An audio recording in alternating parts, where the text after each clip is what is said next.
I was able to help organize the panel that's coming up next, but I was also asked to moderate this panel. And I will say, starting out, that I was just awed by these 5 individuals this morning and what they had to say, and feel very humbled. 6! Oh my gosh. I was so awed.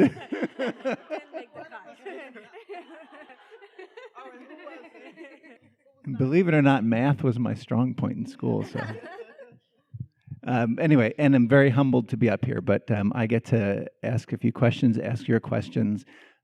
The first one I'm going to start with, what I found so interesting was that each of these folks come at this issue in a different way, maybe looking at a different system. You got health systems, energy, food, political. So interesting. So I'm going to ask if there's things that each of them heard in the other's presentation that resonated with them across these different systems. So I'm going to open that up, if I may. Something that specifically, resonated with you.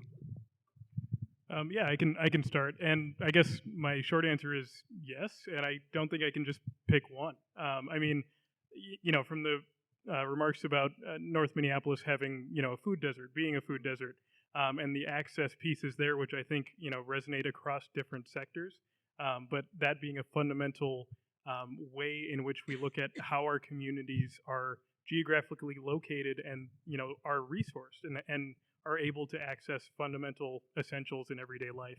I think that was one that really resonated with me. I think Lalitha's remarks about asking the community how I can help, that to me is fundamental, and I think reflects a way in which I've come to view my work. I'm a lawyer by training. I didn't come to social or racial or environmental justice in the traditional path. I'm not sure that anyone follows a traditional path in that sense. But I think really coming to the topic and saying, how can I help with the skills that I have?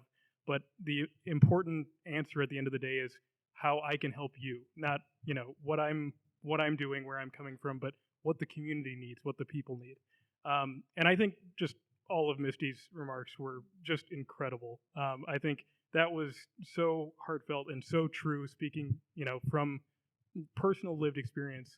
I mean, just that entire presentation, Misty, was incredible, but just really represents the importance of, at the end of the day, coming back to the people, the land, the planet, and the way in which all of this started, and really trying to make this a better Earth for all of us, and coming back to the Earth from which we come from. And I think that was just fantastic. So I'll pause there. I didn't know he was a lawyer when I signed up, but now that I know. That's right. We won't hold it against him because he seems very sincere and all right, so I'm not really a good judge of character, but no, to Larry's point, I think all of the folks who have been on the panel have been representative of a number of areas that I work in, if you've had an opportunity to read some of the things that I've worked on. And specifically Tim and what he's doing with solar, and some of my early experiences trying to get solar on my roof. I was asked to provide $25,000 up front, and my break-even point would have been after I was dead. So that didn't work well. So I'm looking to see what I can do and work with Tim on the co-op. So I'm looking forward to that opportunity. And then Bailey and the work she's doing, and her acknowledgement of white privilege and the humbleness she brings to working with the Hmong community, acknowledging the cultural differences and the things that they bring to the table, I think is outstanding. So, and I've worked with the doctor before, so she told me not to call her the doctor, but we both testified at the state. I mean, she's been a representative of our community in so many different ways from a health perspective. So I really respect and honor the things that she's been doing and hope she'll continue to do them. I'd never worked with Misty before, but if I ever want a good cry, then she's the woman I would be seeking out. I love the fact the acknowledgement of the land that we are standing on, and we bring that to the Upper Harbor Terminal. We bring that to all of the projects that we work on. But thank you.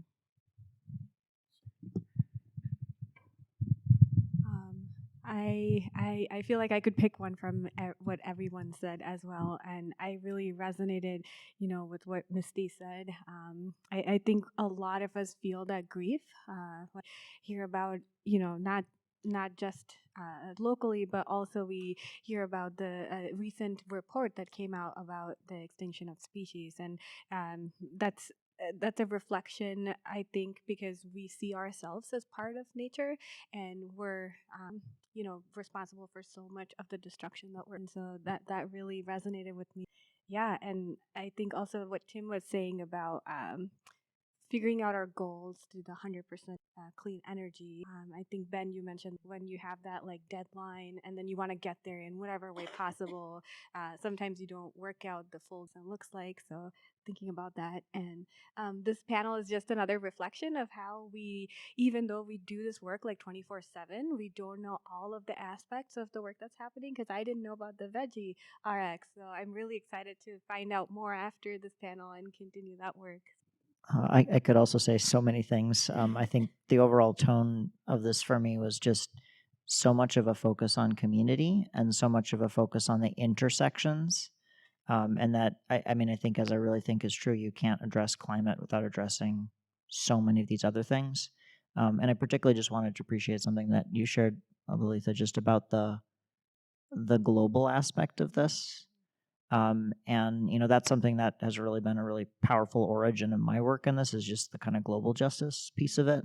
And as much as I think day to day we have to talk about real, like, immediate lived experience of people in our communities, keeping in mind and remembering, like, as there are injustices right here in the Twin Cities, that just kind of magnifies out to so much a greater level. And I think the way you highlighted that was amazing.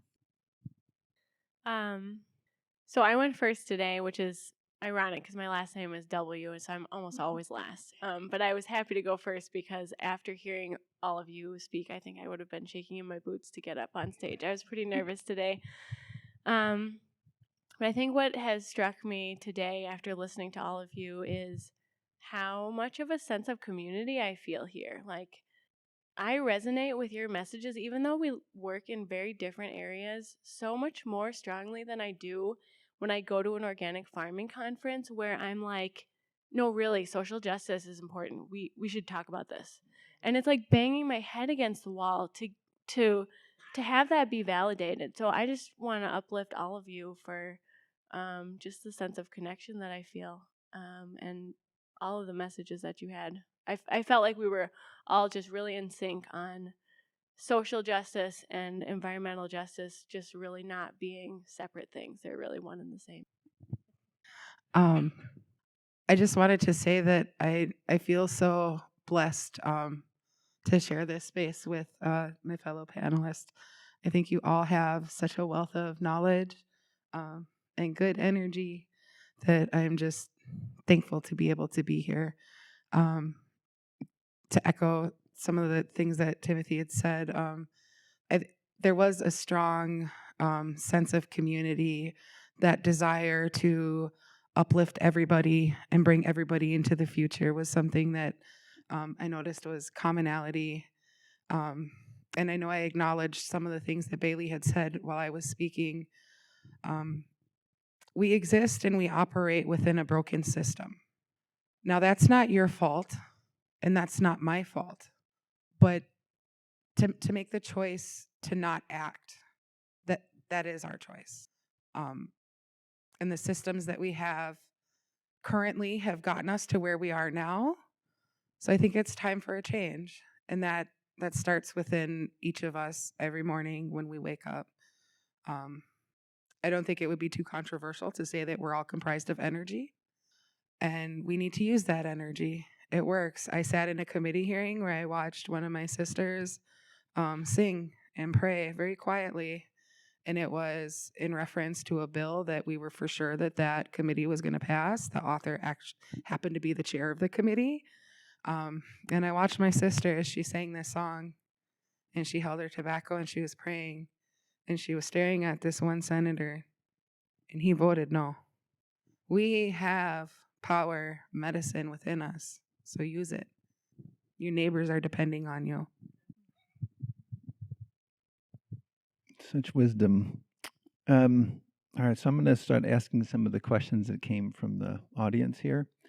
So here's one. Isn't moving toward a plant-based diet a crucial component of climate action and a Green New Deal? And how does this issue impact people of color and low-income folks? Hello. As a self-proclaimed meatitarian,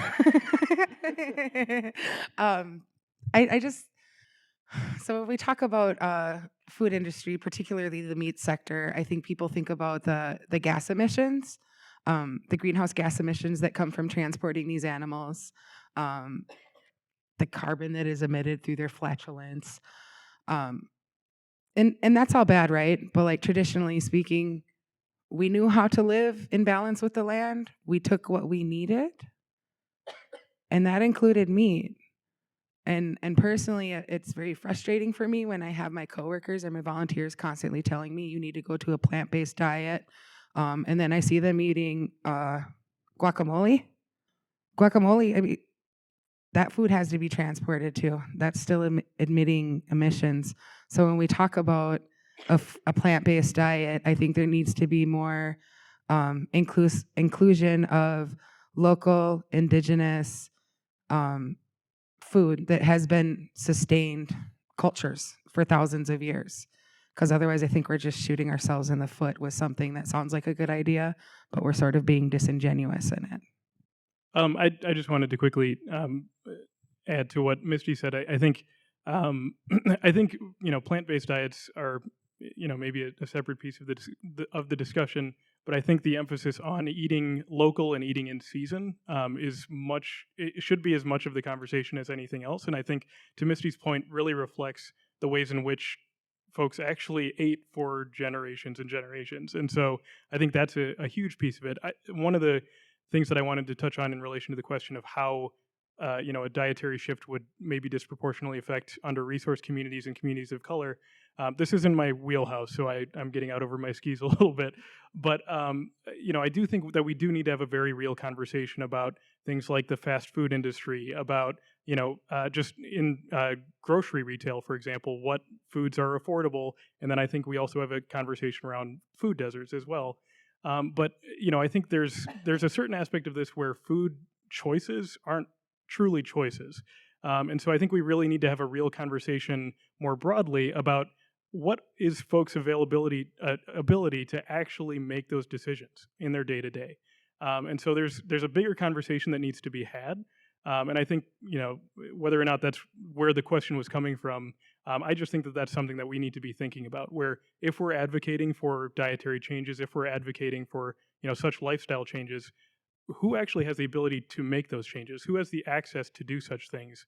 And if there's such a change that reflects that has an outcome that things that are currently more affordable skyrocket in price, or things like that, who's getting left behind? Who's getting left out of the ability to feed their family on a daily basis? So I just think there's a bigger conversation that needs to be had around that.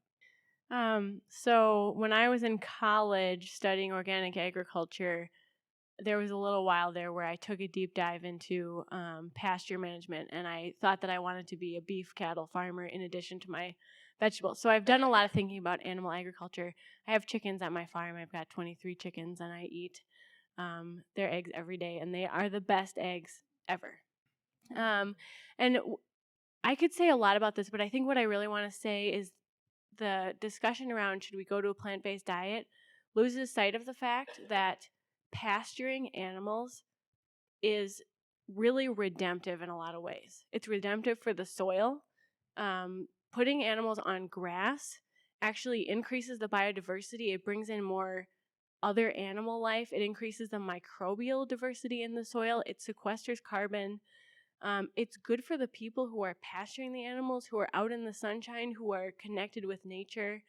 If we looked outside when you're driving out to rural Minnesota, if you looked out your window and saw cows on grass or goats on grass or sheep, chickens, whatever it is on grass, think how different it would be from the corn and soybeans that we see.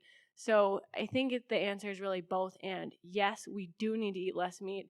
We got to get away from CAFOs, contained animal feeding operations. And we also need to support grass-based animal management, because these animals they're not going to make it on their own in the wild, and they're beautiful creatures who deserve to be here too. So yeah, it's both.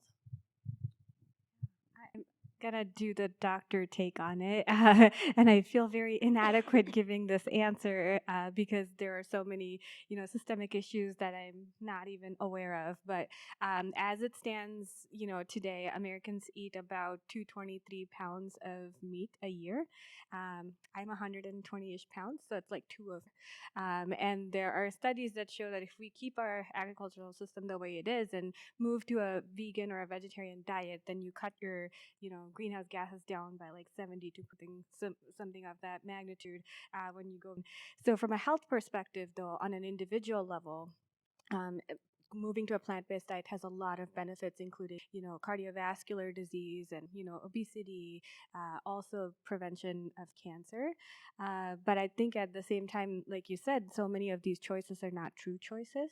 And so we also need to be working on a policy level because, we've talked, I think, in the morning about how, like, it's easier to, I think, Catherine, you said that it's easier to buy a hamburger than it is to buy vegetables. And so that all comes in because of the way that we subsidize and prioritize essentially what type of food we get to eat. And the other thing that I'm really interested in is like the cultural conversation around meat eating, because whenever I talk to people who are maybe not fully, integrated into the climate, social justice kind of thinking, they always say, "Oh, you're never gonna get Americans to give up their burgers or their red meat," and and there's this kind of thought as if you eat vegetarian or vegan, you're somehow un-American. And so the cultural conversation around it is also very interesting to me. So. I just briefly wanted to add, and I think this builds very much off of what Bailey was saying about grass grazing based agriculture or with animals. I think one of the things we really need to look at is how are we producing our meat. So much of the carbon emissions, but also the other health and ecological impacts of our meat system is because we're raising them primarily on grain. The way we grow grain in this country is incredibly energy intensive and carbon emitting, and something like 70 or 80% of that grain is used to feed animals. And so I think we really need to be looking at, there's actually ways to produce meat that are carbon negative, as I think you mentioned briefly in your talk. If you're using those sorts of grass-based ecosystems that are sequestering carbon. And also, I've done a little bit of reading on this. I'm not an expert, but there's also very, very different health and physiological qualities of meat that is raised in a pretty natural grass-based ecosystem as opposed to being force-fed, very carbohydrate-rich stuff. So I think I just want to highlight that from a climate perspective and from a health perspective, I think it's a very nuanced discussion. Yeah, great discussion. You are what you eat, right? And I like the thing of if you have the privilege, then to really think carefully about what you eat, and also to think about the people that don't have the privilege of making those choices. That was fascinating. So on the food side, I want to continue. There's a question for Catherine that others can weigh in on, but has extreme weather affected the community gardens? Short answer would be yes.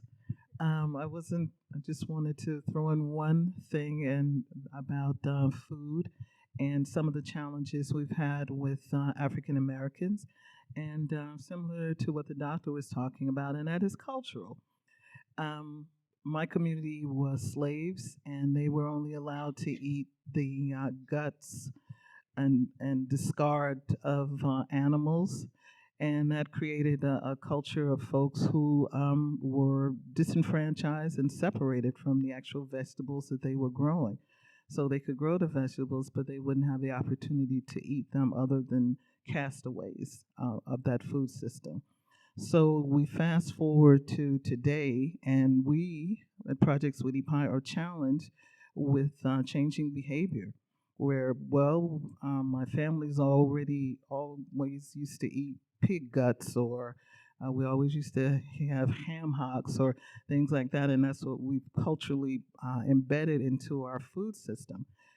Changing that culture and providing them with opportunities for healthy food choices is another challenge that we face. But toward the climate issue, yes, we are impacted by climate change. Um, as of this year, we are moving toward a regenerative approach to agriculture because we work a lot with city lots. We always test the soil to make sure they were okay. We've been using a lot of raised beds, but now our goal is to make sure that even land within the city limits will have regenerative power to grow foods. We are moving toward the attitude that lawns are not necessary. It's a privilege issue, and we could use that for growing food. People need access to healthy food, so why not use your lawn? So we teach people to grow food in their backyard and their front yard as well. So we want to ensure that no matter what happens with the outside economy, that the people within North Minneapolis are able to grow their own food. So if there's an apocalypse or anything like that, you guys know where to come.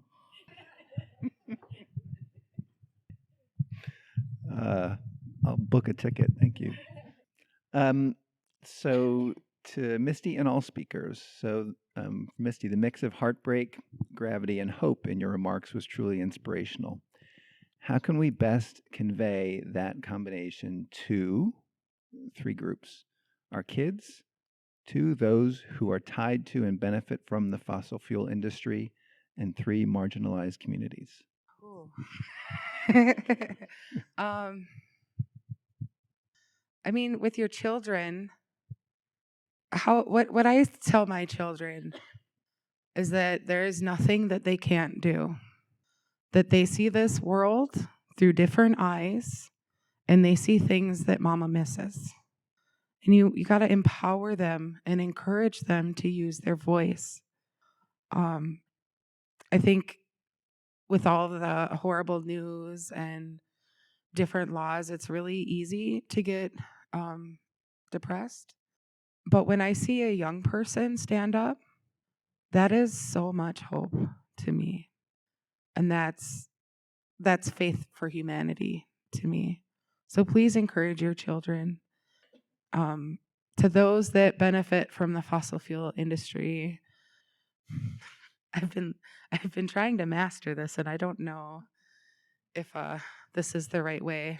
But I let them know I don't hate them for their job or what they choose to do. And I let them know that I will continue to fight for clean water and clean air for them and their children and their grandchildren, no matter how much they think that we're the enemy.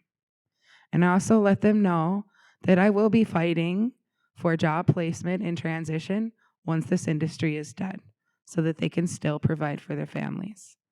And what was the third group? Marginalized communities. Our time is coming.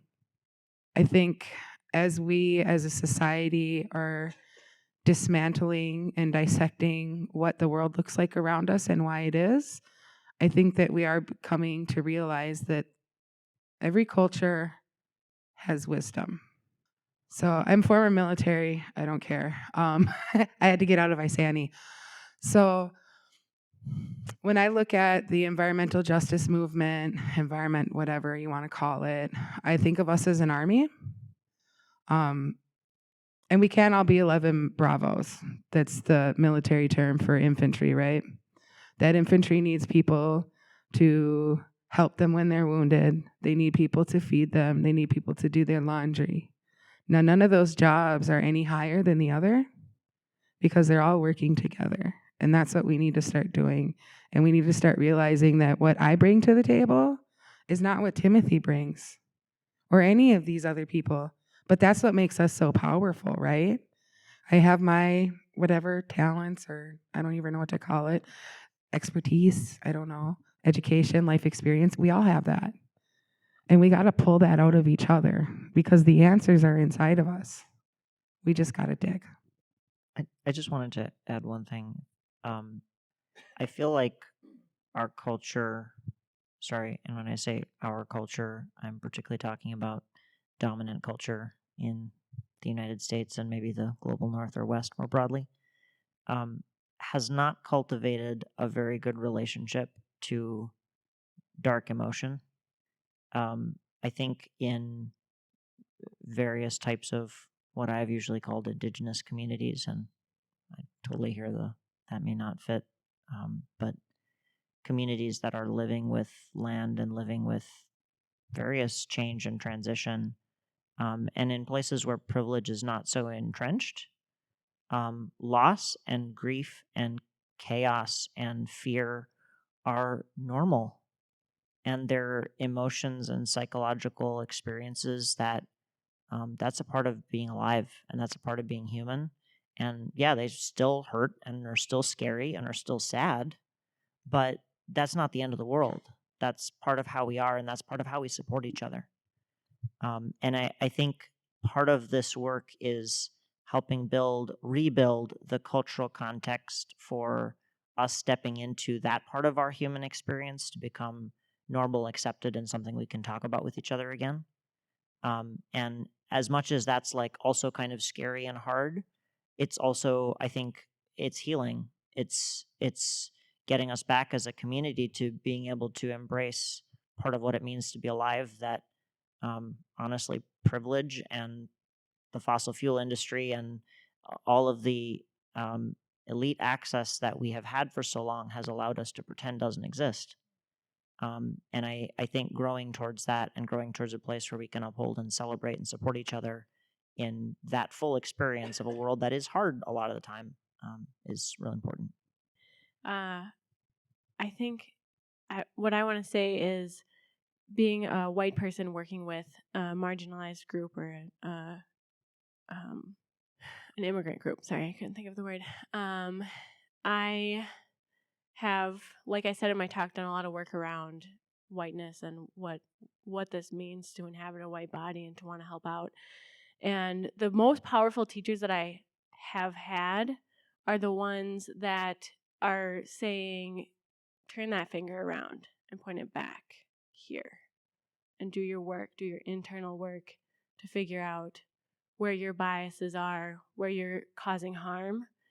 And I think it's seeing other people doing that work that really opens the door for you to do your own work. So this is really a message to my white community and to my Unitarian community.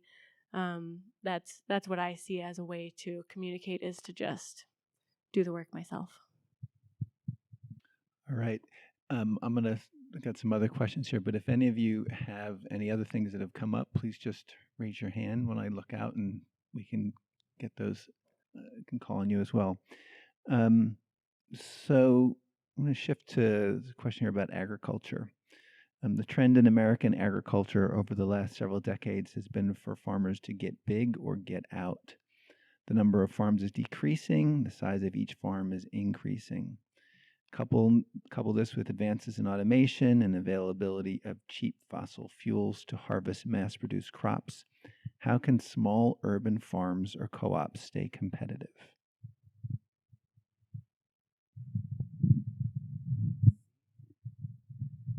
Well,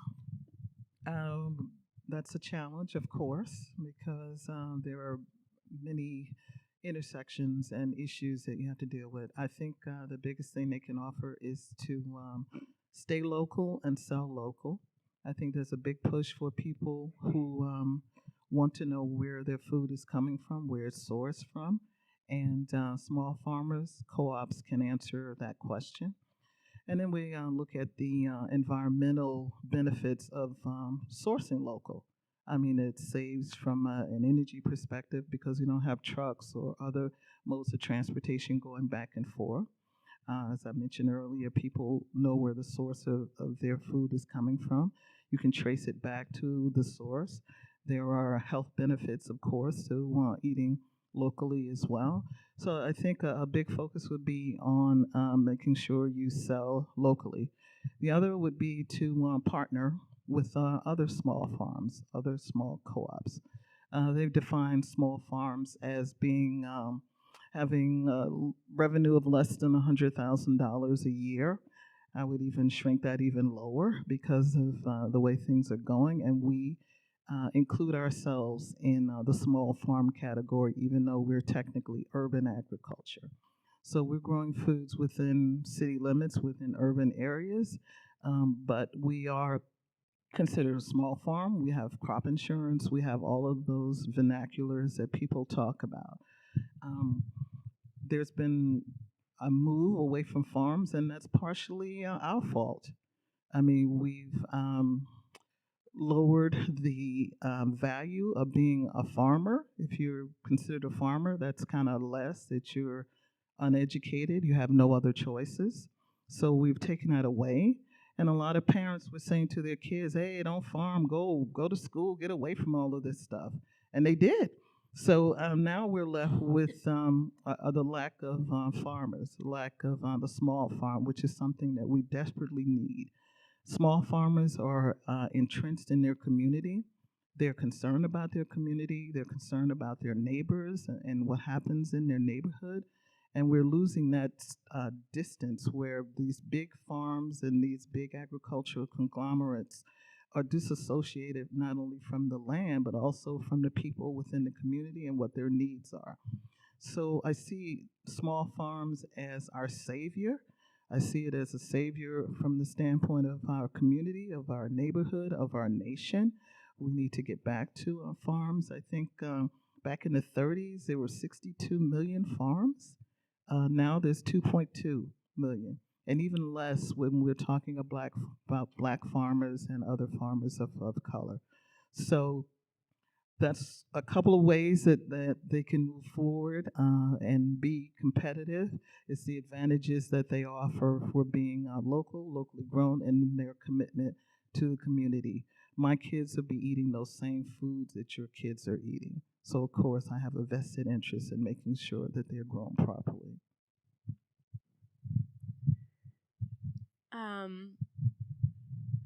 So to Catherine's point, I was at a Food Hub financial boot camp last week, and we had a female entrepreneur who had started up her own company and took it was a whey protein company, and she took it from 0 sales to 2 million in sales within the first 6 months or something crazy like that. And so she had a really good handle on the finances of food. And to be honest, it's pretty grim. It's really, really hard. It's getting harder and harder for farmers to make money. And one thing that she really drove home to us is that farmers have to cultivate what she called defensible uniqueness. And that's exactly what Catherine is talking about. We're local. We have a great story. Here's our story. Here are our photos. This is the only way that local farmers can compete in this marketplace, because they have to get a premium over the produce coming from California. So that's one way. I mean, we also just need to have policy changes. Like, there's only so much consumers going to the co-op and buying local food can really do. And it's the privileged consumers that can do it. It's not the marginalized communities that are trying to feed their kids paycheck to paycheck. And it's an unfair system. And it's pretty discouraging. So talk to your policymakers about this. Shifting a little bit, Timothy, critics of solar power claim it's too unpredictable and difficult to store for times of low sun exposure, especially living in a place like Minnesota where you get a little less sun in the wintertime. So how true is this? And how do you address it in a place like Minnesota? I think the first thing to start with is that all energy sources have reliability issues. The reliability issues are different for each energy source. One of the things that people don't think about very much is that, okay, you have these giant coal plants, these giant nuclear plants. They operate 99.5 or 99.8% of the time, But when they fail with no warning, and they're massive. So they take a massive amount of power off the grid instantaneously with no warning. There have to be power sources available on the grid to instantaneously catch up and replace that whole load. Solar is different. Solar is variable. It's not on at night.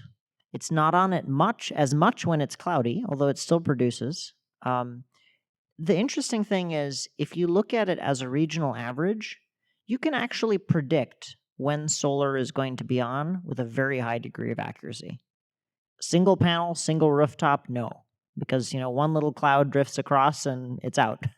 But if you were to look at it like on a region wide, like all the solar being produced in the Twin Cities, 2 days ahead, 3 days ahead, you have a weather forecast. You basically know when you're going to have solar production on that grid-wide level. Now, you're not going to want to build a grid that's just solar, but solar and wind, even just those two alone, are really powerful complementary technologies. There are models, and actually in some places around the world, actual grids that have been able to show that even without storage, like not even building in storage into it, just choreographing energy that's produced from solar and wind, especially if it's distributed, if there's a lot of solar and a lot of wind in many different locations, it's not all in one place, you can get 80, in some cases even 90% of the energy that you need from solar and wind alone, no hydroelectricity, nothing like that, and no storage. So I think the degree of concern around this reliability issue is really overblown, and part of it is that it requires an entirely different way of thinking about electricity. You can no longer think of it as any one source is going to be available at any time you want it. You have to think about it as how does a very large number of sources balance together, and how do you manage that in real time? The technology to do that is available. It requires very different management of electric grids than we've historically done. I think the other key thing that we don't think of enough in this question is how are we matching when we use energy to when it's available? Historically, the way it's always worked is we as energy users have no information about when energy is available or when it's cheap. We just use it whenever we use it, and the power company has to figure out somehow in real time how to supply that. But given that we have this increasing availability of smart technology, we can start to build in a system where some of the energy usage that we have, which we don't need to do at a specific time, when your air conditioner cycles on, when your refrigerator is cycling, when you do laundry. I mean, in industrial situations, there's a really vast array of things where we could determine when we use energy to match when it is abundantly available. And that's another piece of this two-way relationship. It's not simply we demand energy, it must be supplied. It is also we are living in relationship to and in balance with when is energy available? That's the right time to use it. And that's a simultaneously technological evolution and a cultural evolution in terms of how we relate to the energy system that really gets at that heart of the reliability question. Great, thanks. Ben or others, so revamping our energy infrastructure will create thousands, perhaps millions of well-paying jobs. Considering that the poor and other marginalized communities have suffered the worst impacts of climate change, how can we ensure that these new jobs go to the people that could most use them? Yeah, I think this is a critical question for a couple of different reasons, not just because the energy sector is growing and transforming so much, but because the jobs that are currently available will look wildly different regardless of how the energy sector changes. Energy efficiency installers, for example, heating and cooling technicians.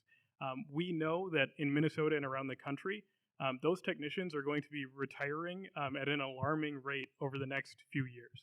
That's an example of a sector right this minute that will see a huge opportunity or challenge depending on how you look at it. So I think my answer to the question is multi-pronged. I think first is really having good programs, organizations, and specific projects that are providing folks, and especially under-resourced communities, communities of color, and those who have not historically had access to these jobs with the necessary skills and training to access them. One program in particular that comes to mind is the State Department of Corrections has a training program for recent inmates around solar job training. It's actually giving those inmates training onto how to install solar panels, how to wire solar panels, so that once they're done with their prison term, and I think I do want to add the caveat that there's overlap here with another broken system, right? I think certainly kudos to the Department of Corrections for trying to provide opportunity from the situation, but I think this also sheds light on how overlapping and intertwined these systems all are, right? But I digress. The point being that there's an opportunity there from that Department of Corrections program to train folks around solar jobs, so that once they are back in the working world, they have an opportunity to apply to a job with a solar developer. I also want to give a shout out to specific organizations and projects like Timothy's Cooperative Energy Futures, like Jamez Staples and Renewable Energy Partners right here in Minneapolis, that's working not only to provide folks with specific training opportunities, but to actually develop a training center in Minneapolis that will bring the community in, that will train them for jobs, and that will then spur solar development in the community in Minneapolis. Organizations like that. The Rural Renewable Energy Alliance in Greater Minnesota is also working towards similar projects and working with our First Nation communities to really help spur job development and clean energy development in those communities as well. So those, I think, are a couple of specific examples, but it can't stop there. It also takes all organizations working in the energy sector, Fresh Energy included, to think about how we do our work, how we've done our work, where we seek out folks to do our work. One example I'd give here is the Capital Pathways internship that was started a couple of years ago by the Citizens League. That's actually working to bring folks from communities, young students, from communities of color and under-resourced communities into legislative internships so that they have exposure to the state legislature. We've talked a lot today about how the political system is a key system that you can think of as a broken system, but also as an arena in which to get engaged, to force, to make change. The Capital Pathways internship is one vehicle to get students who are from communities of color into these positions, to really get exposure to that landscape, to know how policies are formed, to actually have their voices heard in a professional setting, and then they get that experience on their resume and can then go on to apply for a professional position. That's one example. But I think we also have to think about other internship opportunities. Job pipelines, as they're traditionally called, but of course, don't love that phrasing either. And in addition to that, no pipeline talk. I apologize. I'll take that one back. That's on me. But in addition to that, who's actually able to access, all the way back to elementary school, to middle school, to high school, who's able to access a quality education to get the skills that they need to get a job in this massively and quickly changing field? And so again, I'm kind of tying the thread all together once again, but all of these things overlap. So I think we can do our part. We need to do our part from the energy sector, but we also need to look at all of the systems at a massive scale as well. Well, of course, I had to weigh in on that about Project Sweetie Pie. And some of the challenges we've had is with teenagers. There's a stigma associated with farming. So we get kids that are like, oh, I don't want to we're not going back to slave days. We're not doing any farming, stop. Well, Project Sweetie Pie has managed to move away from that stigma in a couple of ways. One, we show the connection between agriculture and technology. We use drones to determine when it's time to plant, how our gardens are coming along, and we show kids the intersection between technology and agriculture. So it's not just about playing in the dirt, that there are other ways you can look at it. There are hydrologists. I mean, there's so many other avenues when we're talking about opportunities, and we open that up to our young people to show them it's just not a matter of quote-unquote farming. Ben has also led into the educational system where we need to be growing farmers. We need a school to farm program and not just a farm to school or whatever they want to call that. We're also in line with the European model. We believe that by the time kids are 14, it's too late. We think we should start earlier. We think that part of the time that kids are going to high school, part of that time should be in job training for whatever field they're interested in, and they should get credit for that. That should be also a pipeline to college if they want to go there, or technical school, or other training opportunities with corporate America, so to speak. So, looking at the educational model, how we move forward with that, with the kids in what they're calling marginalized communities, is another avenue that we need to look at and we need to aggressively address. We work with kids where no one in their household has a job. They don't know anyone who's had a regular job. So we have to not only teach them about farming, but also work ethic. You have a boss you have to listen to. You have to get to work on time. There are issues associated if you're not here when you're supposed to be here. There are ramifications for not planting on time, for not harvesting on time. So, not only teaching practical skills when we're talking about farming and agriculture, but also life skills. So, there are elements of that that we bring to the table and bring to the kids that we work with. I wanted to just really quickly add on the renewable energy side. I think what has already been mentioned around the training and the educational programs and making sure that that's focused on and available to people who haven't had access is really key. I think one of the other big concerns that we've seen is that even once folks are trained, the connection between the training and actual long-term employment is missing a lot of the time.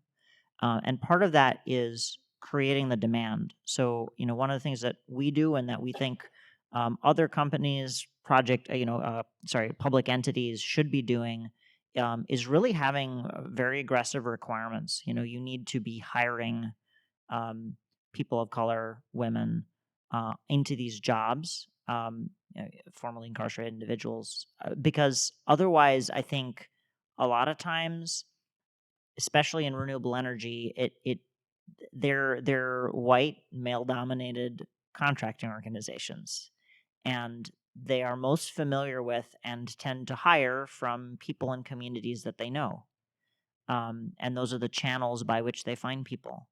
And so there's structural racism and structural patriarchy built into how the industry works, and being very, very intentional about how do we force and create that demand. And that's one big thing. But I think then the other side of it is how do we evolve and equip culture?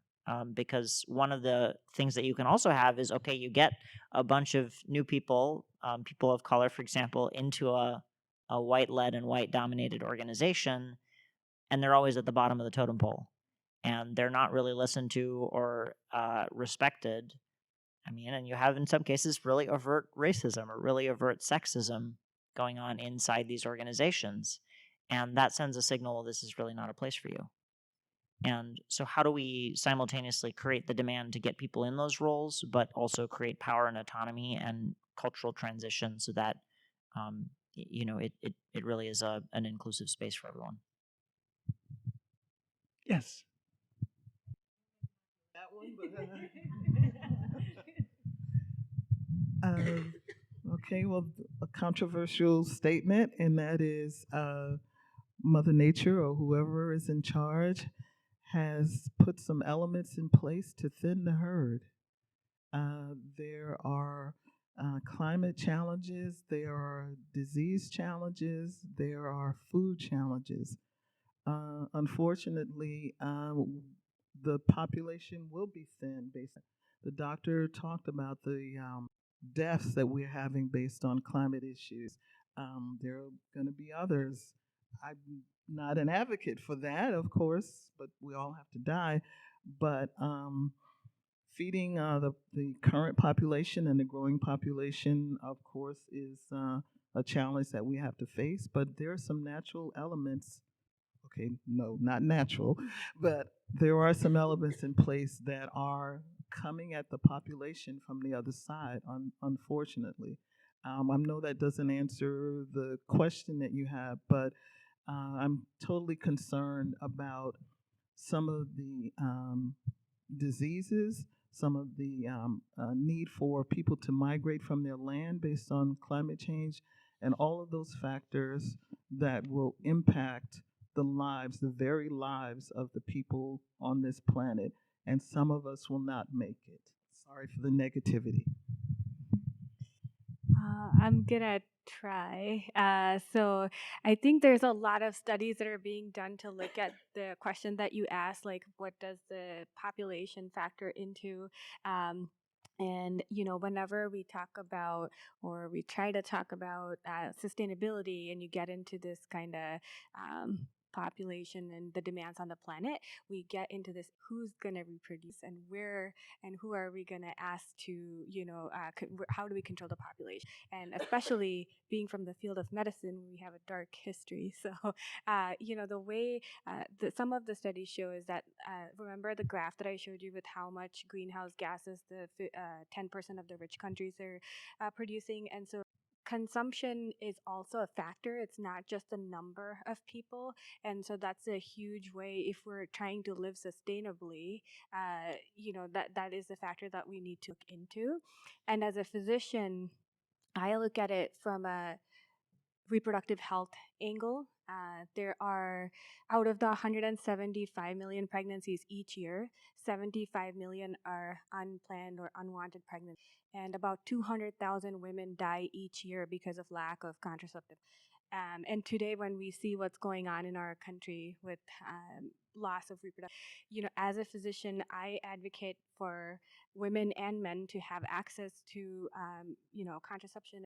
And if the side effect is planet, then that's the way I look at it. But option and how to.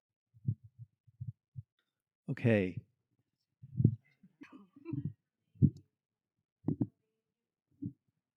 Okay.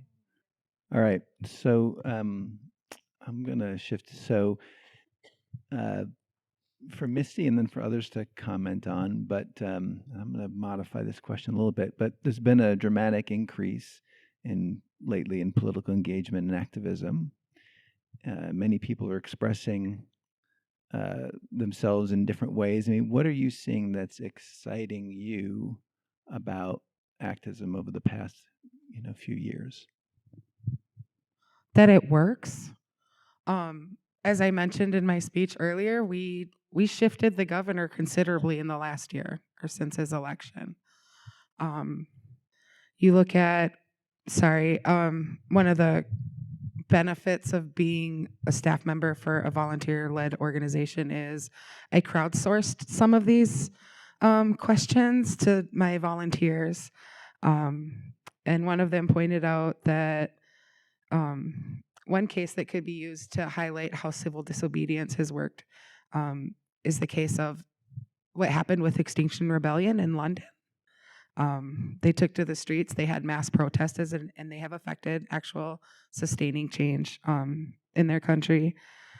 I think letter writing, media appearances, working with legislators, testifying at hearings, protests, rallies, and direct action do make a difference, right? At least they get your neighbors or yourselves talking about and thinking about these solutions. And two, it also works to build this fellowship. I can't stress how not alone we are.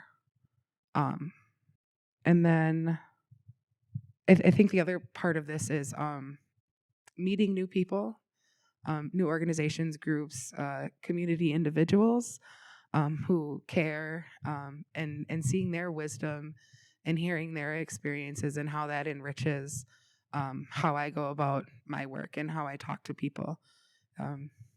Yeah, it's really, really cool.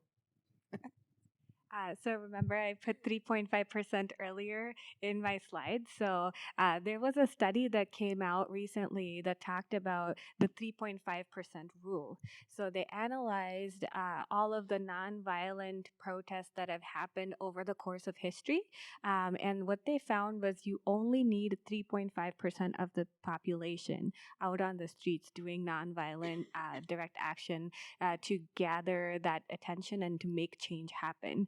So, we worry about, why isn't everybody doing this? This is such an important issue. Like, we need more people. But what we need actually is just committed people who are going to go out there. And the Extinction Rebellion actually drew from that study. And that's how they were staging so many of their mass protests. And sure enough, it resulted in change. So, I just wanted to answer this question by going back to a remark that Misty made about how what you would traditionally think of as social justice organizations and environmental organizations are increasingly shifting toward each other, and I think that's how I would answer the question. And what is so exciting and motivating, and I think coming from my perspective, working for an energy nonprofit, I think there's still work to be done and still an exciting opportunity, but that there's a whole lot of opportunity in recognizing power and privilege and how to share it and to make space for all voices to be heard. And it can sound really vague and kind of nebulous, and how do we really do this? But it's really looking at the ways in which you do your work, the spaces where you work, and who's not present, or who's present but not being heard. And I think I would say, we at Fresh Energy are committed to examining that. We do have a long way to go, but I think, with the 100% clean energy campaign, for example, that's an area where I think we've started down this track of making space for organizations that haven't traditionally participated in the process to show up and be heard. And I think like I said, there's still more that can be done, but there's so much power in sharing your power. There's so much power in sharing your privilege. There's so much power in sharing access. And it really takes knowing what you have, what you've been given, what you've been privileged to have, and sharing that with those who haven't historically. And so I think there's a whole lot of opportunity on the political engagement side to really examine that and to share that with those who haven't been heard so far. Just to build off of that, there's, I think, two really big shifts I've been seeing that are really exciting to me. One is, and I think this builds off of what you were just talking about, the linking together of grassroots and what is sometimes called grass tops groups. I think we're still in the very early stages of it. I don't think it's happening as effectively or as well as it needs to, but it really feels like there is a shift happening where instead of it sort of being organizations working on the ground in communities that are really pushing for things, and then the agenda that's being run by the big advocacy organizations is totally separate and disconnected, it at least feels like that conversation is starting to happen, and the equity and the focus on making this the high-level policy work relevant to local communities and solutions, that conversation is at least happening and the alignment is starting to happen, and I'm really excited for that to continue.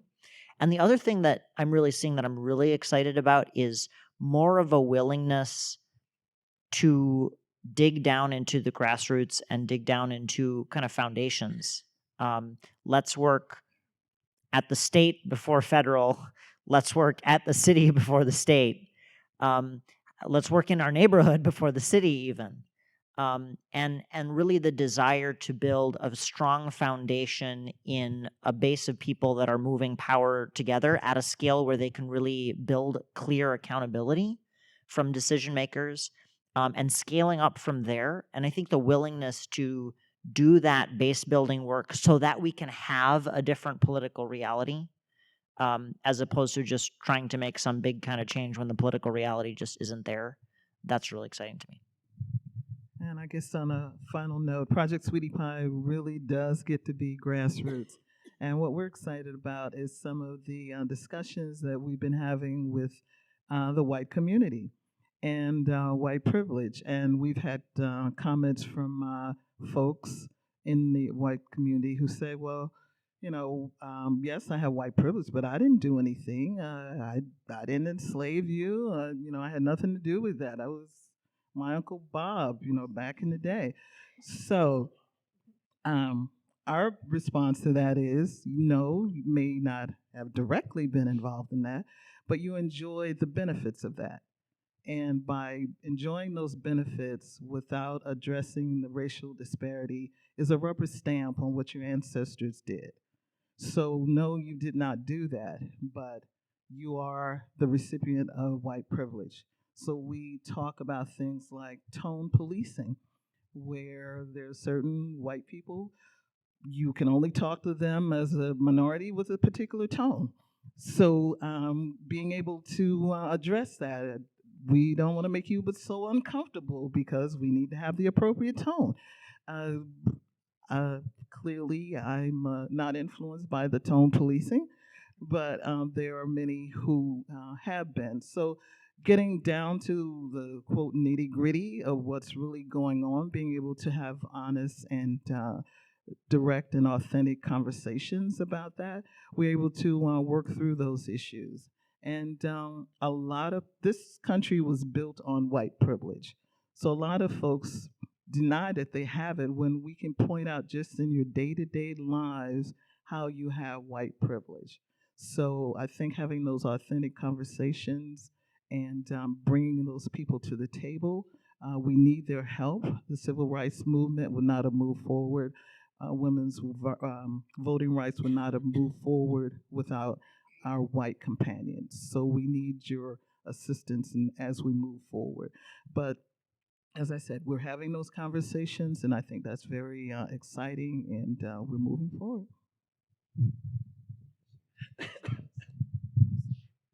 Sorry, I'll be real quick. I just wanted to share two stories of how because I think me and my volunteers have been having this conversation a lot, what white privilege is, what white fragility is, and how saying I'm not racist isn't the answer. And I just wanted to share two quick stories.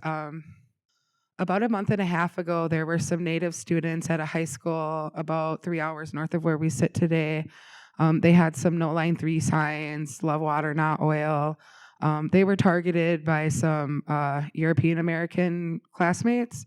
They had these signs ripped from their hands. They were threatened. The school handled it poorly. I saw this taking place on Facebook. And I monitored the situation for about a week, and I saw cries from the community saying, I called the principal, I called the superintendent, nobody will call me back, this issue hasn't been addressed, my child still doesn't feel safe going to school. So I borrowed your privilege because I do work for a predominantly white organization. I called the superintendent of the school in question, and I let him know who we were, and I let him know that we have hundreds, if not thousands, of active volunteers that would be more than happy to come support these children. He Googled our organization, and within 5 minutes, he had me on the phone. He called me right back. He apologized. He asked what needs to be done to resolve the situation, and I told him. And I followed up with him the next day, and that's because I borrowed your privilege. 2, there's something called the Missing and Murdered Indigenous Women's Task Force that has been at the Capitol. Representative Mary Kunesh-Podine authored this bill last year. I don't know if any of you have seen the movie Wind River, but that's like sort of like the Diet Pepsi watered down version of a lot of the stories that my sisters have. So like that got mainstream, your average people talking about this. And how did your privilege work for me? This year, I asked everybody that I knew to call and write their senators and their representatives and demand that this bill pass through the House and the Senate as a floor vote. And we did it through the House. That wasn't just me. That wasn't just my sisters calling. That was people who look like you guys in the pews today. And we couldn't have done that without you. The same as I couldn't have got justice for those children up at that school had it not been for you. You guys have that energy and you guys have that power. Please use it in a good way. There's a lot of people that are more willing to hear what you have to say than anything I would have to. So use that. Well, all right. So I think we're just about done. I'm going to close with a brief story myself. I'm, again, just have so enjoyed listening to all 6 of you. and the from looking at this issue from so many different systemic ways, and being able to imagine different systems and a change in the systems, and having that courage reminds me of interaction I had with my daughter when she was 9, and we were teaching her about climate change. And she said to me, well, can we do anything about it? And I said, well, yeah, we can. And she said, well, Daddy, let's just stop it. And I kind of chuckled and was about to say to her, oh, it's more complex than that. And I realized it's not, right? It kind of two key things. One is that young people can reach us in that way and connect to the core of who we are and make us realize that we need to imagine something different. And then that in all of us, we just gets hidden, is this ability to have the courage to imagine things differently. And what I was struck by today was the courage of the 6 people up on the stage to imagine and start working towards different systems that we need. So I want to thank all of you.